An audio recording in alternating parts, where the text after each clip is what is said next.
மீனராசிக்கான என்னென்ன குரு பயிற்சி பலன்கள் வரப்போகுது அப்படின்றத தெரிஞ்சுக்கலாம். பொதுவாகவே மீனராசிக்கு வந்து 7.5 சனி காலகட்டம் நடந்துக்கிட்டு இருக்குது. அதில் விரயசனியாக போயிட்டுருக்காங்க. அது இல்லாத ஜென்ம ராகுவும் வந்திருக்காரு. ராகு பகவான் ஜென்மத்தில் வந்திருக்காரு. அப்படிங்கும்போது எப்போவுமே ஒரு பதட்டம் இருக்கும். எப்படி திடீர்னு ஒரு பாம்பை பார்த்தோம்னா ஒரு ஷாக்காகி நிற்கிறோமோ அந்த மாதிரி ராகு பகவான் வந்தாண்டானவே கொஞ்சம் ஒரு பதட்டம், பயம் இருக்கும். இனம் புரியாத ஒரு கலவரம், என்ன செய்யலாம் என்ன செய்யக்கூடாது, இது ஆகுமா ஆகாதா அப்படின்ற ஒரு குழப்பமாக இருக்கிறது. இந்த மாதிரியான தொந்தரவுகள்லாம் வரும். இருந்தாலும் உங்களுக்கு குரு பயிற்சி ஓரளவுக்கு நன்மை செய்யக்கூடிய அமைப்பில் தான் வராரு. உங்களுடைய 7ஆம் இடத்தையும் பார்க்குறாரு, 9ஆம் இடத்தையும் பார்க்குறாரு, 11ஆம் இடத்தையும் பார்க்குறாரு. அதனால் நிறைய லாபங்கள் ஏற்படக்கூடிய சூழல் நல்லாயிருக்கும். பாக்கிய ஸ்தானத்தையும் பார்க்குறதுனால உங்களுக்கு நல்ல ஒரு பாக்கிய அமைப்பு கிடைக்கும். எல்லா விஷயத்துலையுமே, அது திருமண விஷயம், வெளிநாட்டு படிப்பு, வெளிநாட்டு வேலை, வெளிநாட்டு இன்வைசிங் பண்ணுறது, தந்தைக்கு உடம்பு விஷயங்களில் நல்ல ஆரோக்கியம் கிடைக்கிறது. அதே மாதிரி அன்பான துணைக்கிட்ட பிரச்சனைகள் எதுனாலும் இருந்தாலும், குடும்ப அமைப்பில் பிரிவினைகள் மாதிரி இருந்தாலும், அது இதுக்கு மேலே 2 பேரும் சந்தோஷமாக சேர்ந்து வாழக்கூடிய அமைப்பும், திருமணம் தாமதமானவர்களுக்கு திருமணம் செய்யக்கூடிய வாய்ப்பும், குழந்தை பாக்கிய அமைப்பும், நல்ல சேமிப்பு திறனும் கிடைக்கக்கூடிய வாய்ப்பு நல்லாவே இருக்குது.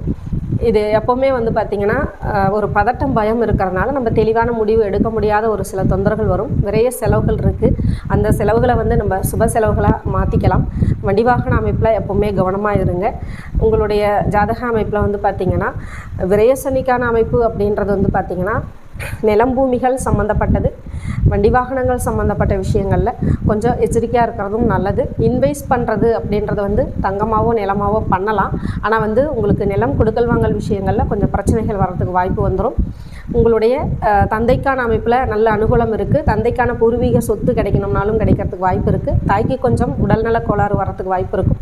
அதனால் தாயோட உடல் ஆரோக்கியத்தை கவனமாக பார்த்துக்கோங்க. உங்களுடைய பிள்ளைகளோட படிப்பு விஷயத்தில் முன்னேற்றம் இருக்கும். அவங்களுக்கு வெளிநாட்டுக்கு போயிட்டு படிக்கணுமா, தொழில் பண்ணணுமா, எது விஷயங்களாக இருந்தாலும், ஒரு வேலைவாய்ப்பு கிடைக்கணுமா, இந்த மாதிரியான விஷயங்கள் எதுவாக இருந்தாலும் அதுவும் நல்ல அனுகூலமான அமைப்பாகவே இருக்குது.